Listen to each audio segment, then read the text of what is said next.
ఉదయమంతా ఆ పని, ఈ పని, యూట్యూబ్ పని, జాబ్ పని, ఇవన్నీ ఇంట్లో పని అనుకొని అంతా ముగించుకొని నైట్ పడుకునేసరికి ఇట్లనే చిటికేస్తాం అన్నట్లుగా తెల్లారైపోయిద్ది. ఏంటో హాయ్ అండి. హైదరాబాద్లో మా కష్టాల గురించి అయితే నాకు ఒక వీడియో చేయాలనిపించిందనమాట. ఎందుకంటే మరి అందరికీ కష్టాలు ఉంటాయో మరి అందరికీ ఉంటాయిలేండి. కానీ మాకున్న కష్టాలు ఎప్పుడు తీరుతాయా అని ఒక క్వశ్చన్, అసలు తీరుతాయా లేదా అని ఇంకో క్వశ్చన్, ఇంకెన్ని రోజులు ఈ కష్టాలు పడాలని ఇంకో క్వశ్చన్, ఇలా క్వశ్చన్ల మీద క్వశ్చన్లు, క్వశ్చన్ల మీద క్వశ్చన్లు. కానీ ఆన్సర్ ఎప్పటికి దొరుకుతుందో ఎప్పటికీ అర్థం కాదేమోనండి నాకైతే. హాయ్ అండి. మన ఛానల్ ఎవరైనా మొదటిసారి చూస్తుంటే ప్లీజ్ అండి సబ్స్క్రైబ్ చేసుకోండి. సో మమ్మల్ని కూడా కొంచెం ముందుకు తీసుకెళ్ళండి. ఎందుకంటే వ్యూస్ కోసం ఒక 1 ఇయర్ నుంచి కష్టపడుతున్నాము. మరి నేను మంచి వీడియోస్ చేయటం లేదేమోనని నేను ప్రతిసారి చెక్ చేసుకొని చేస్తే మరి యూట్యూబ్ కూడా ఎప్పుడు నన్ను కనుకరిస్తాడో అర్థం కావట్లేదు. ఎందుకంటే ఫ్రెండ్స్ విసుగొచ్చేసేస్తుంది అనమాట. ఎందుకంటే దీని మీద కాదులండి, ఇప్పుడు ముందు చెప్పిన అన్నిటి మీద అనమాట. సో లైఫ్ అంటే నిజంగా అండి చాలా క్రిటికల్ అయిపోయిందనమాట ఇప్పుడు. మా జీవితం ఎలా ఉండిద్దంటే ఈ హైదరాబాదులో పొద్దున లేస్తామండి. పొద్దున లేచి హడావుడిగా 9 కల్లా అన్నీ సర్దుకొని, అన్నీ తోముకొని, కడుక్కొని, బాక్సులు పెట్టుకొని, అన్నీ రెడీ చేసుకొని, అన్ని తాళాలు వేసుకొని, మొత్తం అన్నీ చెక్ చేసుకొని ఆఫీస్కి వెళ్తామండి. అక్కడ మన మేనేజర్స్ కానీ, మన స్టాఫ్ కానీ అక్కడ డాక్టర్స్ కానీ కూర్చోనీరు, నుంచోనీరు, చేతి నిండా పని.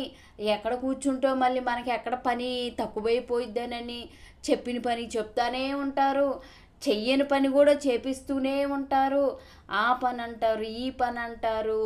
5 నిమిషాలు కూర్చోకుండా ఒక రోబోలాగా పని చేస్తూనే ఉంటాము.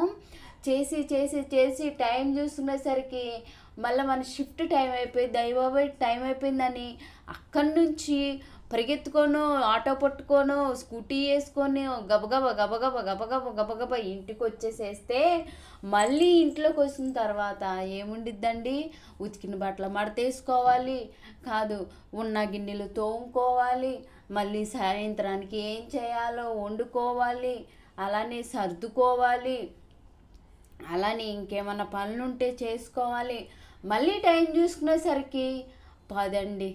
మరి మధ్యలో యూట్యూబ్ ఎప్పుడు చేయాలి? అక్కడ కూర్చొని ఏదన్నా ఒక 10 నిమిషాలు ఉన్నప్పుడు ఒక తమ్మనేలు చేసుకోవటం, ఇంటికి వచ్చిన తర్వాత కుక్కర్ మీద పప్పు పెట్టో, ఇంకో దాని మీద అన్నం పెట్టో, ఇక్కడికి వచ్చి వాయిస్ ఇచ్చుకోవటం, షూట్ చేయడానికి టైం ఎక్కడ ఉంటుందో కూడా అర్థం కావట్లేదు. సో అదండి. ఇంకపోతే మనం ఇంత కష్టపడి రెస్ట్ లేదు, అయ్యో వీకెండ్ ఎప్పుడైపోయిద్దా అని చూస్తే ఆ వీకెండ్ రానే వచ్చేసిద్దండి. వచ్చేసి అమ్మయ్య సండే వచ్చింది కదా అని ఒక్క గంట నిద్రపోతే మళ్ళీ లేచేసరికి 10 అయిద్దండి. 10 అయిపోయి మళ్ళీ మన పనులన్నీ చూసేసరికి సాయంత్రం అయిపోయిద్ది. అయ్యో ఆఫ్ అయిపోయిందా అనేసి ఎంత బాధగా ఉండిద్ది. మళ్ళీ పడుకుంటే మళ్ళీ తెల్లారైద్ది, మళ్ళీ లేవటం, వండుకోవటం, ఇంక ఇదే అయిపోతుందండి. మధ్యలో మన కేర్ మనం ఎప్పుడు తీసుకోవాలో అర్థం కావట్లేదు. ఇవన్నీ మనం కష్టపడుతున్నాంలే, మనం అన్నీ చేస్తున్నాము అనేసి అనుకుంటే ప్రశాంతంగా సెలవు అడిగితే అక్కడ ఒక తలనొప్పి, సెలవు అడిగితేనేమో వాళ్ళు అది అంటారు, ఇది అంటారు, అక్కడ హెడేకు, ఇంటి దగ్గర హెడేకు, ఇన్ని హెడేక్లు వచ్చి ప్రశాంతంగా ఉన్నామంటే నెలకు వచ్చేసరికి అయ్యో ఇంటి రెంట్ కట్టాలి, పాల బిల్లు కట్టాలి, చెత్త బిల్లు కట్టాలి, ఇంకా వాటర్ బిల్లు కట్టాలి, తినకపోయినా రెంటు మాత్రం కట్టాలండి. నిజంగా ఒక్కొక్క నెల అయితే కళ్ళమ్మటి అలా నీళ్ళు వచ్చేసేస్తాయండి.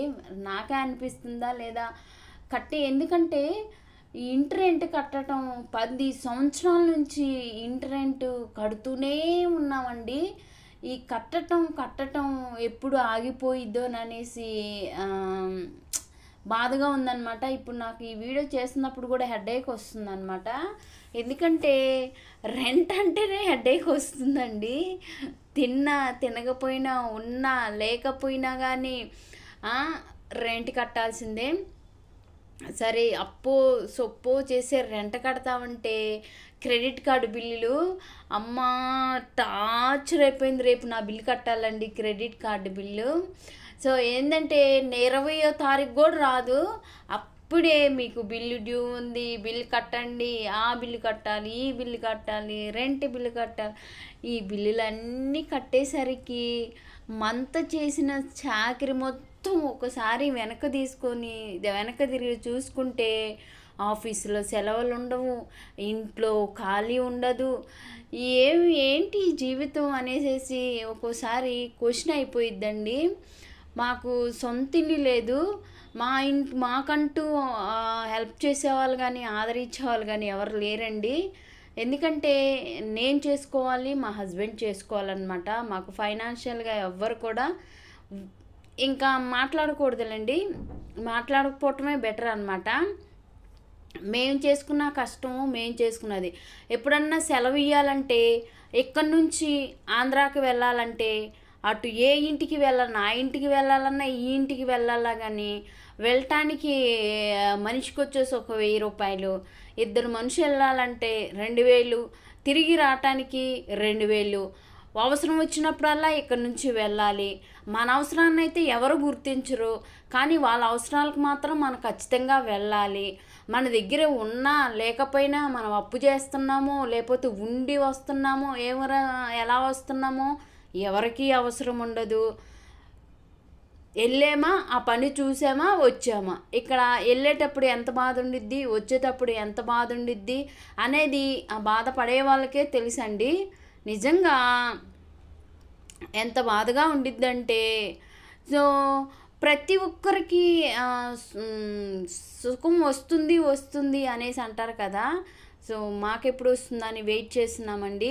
అట్లీస్ట్ వేడి నీళ్ళకి చన్నీళ్ళు తోడన్నట్లుగా నాకున్న ఈ ప్రాబ్లమ్స్కి ఈ యూట్యూబ్ కొంచెం మనీ వచ్చినా నాకు సరిపోయిద్దంటే నా దరిద్రం ఏమోనండి. ఇది కూడా వెనకపోతుందన్నమాట.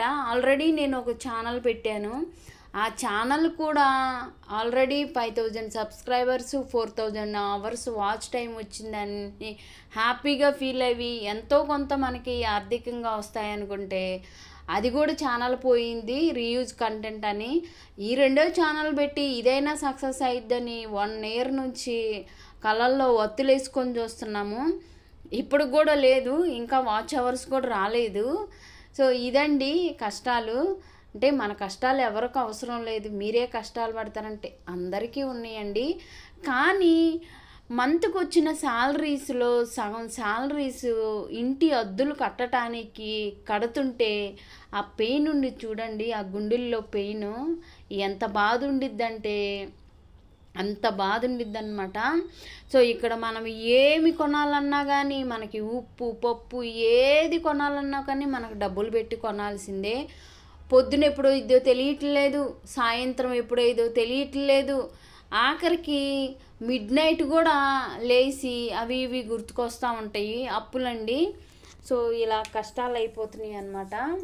సో మన కష్టాలని ఎవరికీ అవసరం లేదు. కాకపోతే ఏంటంటే నేను ఈ హైదరాబాద్లో కష్టాలు ఎలా ఉంటాయి అనేది ఒక వీడియో చేయాలి అనేసి అనుకున్నామండి. ఎందుకంటే ఖచ్చితంగా హైదరాబాద్లో ఒక సొంత ఇల్లుంటే దానంత హ్యాపీనెస్ ఉండదండి నిజంగా. ఎందుకంటే ఒక 70% గట్టేనట్టే. ఎందుకంటే మనకి ఇంత బాధ ఉండదండి. సో మనం ఏం బాధపడుతుంది ఎవరికి అవసరం లేదు, అవసరం లేదు, వాళ్ళు చూసుకుంటారనమాట. ఎవరు ఎట్టిపోతున్నా కానీ ఎవరికి అవసరం లేదు. కాకపోతే ఏంటంటే అదనమాట, అవసరం ఉన్న వాళ్ళు కూడా పట్టించుకోరు. అలాంటి వాళ్ళు ఉన్నారండి. అప్పుడు పక్కన వాళ్ళనే పట్టించుకోవట్లేదు అనుకోండి ఇప్పుడు. సో ఎట్లా అంటే మా ఇంట్లో వచ్చేసి మా హస్బెండ్ డే మొత్తం కష్టపడతారండి. సో బైక్ రైడింగ్కి వెళ్ళిన అది ఇది ఉంటారు కదా, ఊబరా ఏదో ఉండేది కదండి బైక్ది, దానికి వెళ్ళిన రోజులు ఉన్నాయి.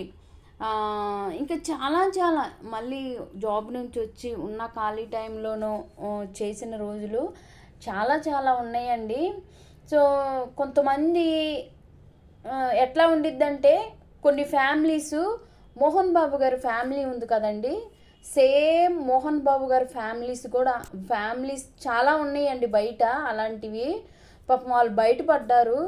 బయట పడనేళ్ళు చాలామంది ఉన్నారనమాట. సో అదే అనమాట. ఎందుకంటే అదండి, మోహన్ బాబు లాంటి ఫ్యామిలీస్ ఎన్నో ఉన్నాయి, కోకొల్లలుగా ఉన్నాయండి. అసలు గొట్లు అనమాట, తరగనిది అంటారు కదా, ఆ విధంగా ఉంటాయి అన్నమాట. తరగవండి బయటికి తీస్తే ఫ్యామిలీస్ అలా ఉన్నాయి అన్నమాట.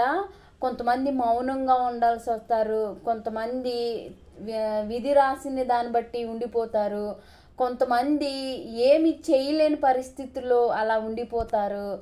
ఇంకా మనం చెప్పుకుంటా పోతే ఇన్ని ఉంటాయండి.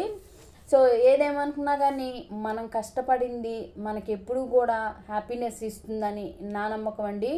ఉచితంగా మనకి ఏది వచ్చినా కానీ అది కొన్ని రోజులే ఉండిద్ది. సో కష్టపడినప్పుడు ఖచ్చితంగా ఏదో ఒక రోజు ఫలితం కంపల్సరీ అయితే ఉండిద్దని ఒక చిన్న నమ్మకము.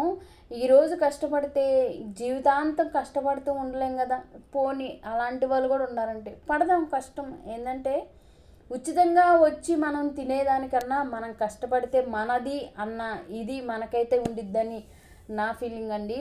నేను ఎప్పుడు కూడా మా హస్బెండ్కి అదే చెప్తాను. మాకు ఇల్లుది కొంచెం సమస్య అనమాట. ఏదైనా కానీ మాకంటూ ఒక ఇల్లు మనం సొంతంగా కొనుక్కోవాలని ఎప్పుడూ అనుకుంటాము మేమిద్దరం కూడా. సో మా కళ ఎప్పుడు నెరవేరుతుందో చూద్దాము.